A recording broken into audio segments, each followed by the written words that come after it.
Rav, on the subject of benefiting from the mixture of Basar B'Halav.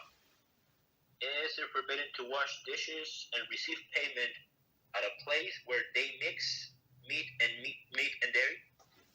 That's a very good question. I mean, you're not benefiting from the mixture, and if it's not kosher place, let's say, so the mixture for them, it's not forbidden at all. Right, and maybe that, so there is no problem whatsoever in this case.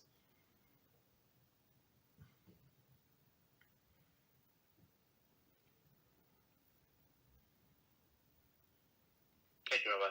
You're welcome. Next question. But it's only a matter of time when person is going to eat there. So we have one of the prohibitions. I don't remember, we covered somewhere, but I learned it recently. I don't remember. Maybe we will learn it in a kosher kitchen. Maybe, I'm just guessing.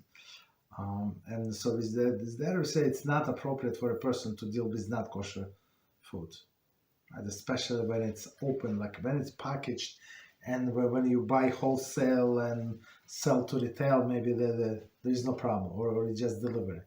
So there is no problem. But otherwise, we stay away from this stuff. So a person would be hungry and would go eat. Very simple.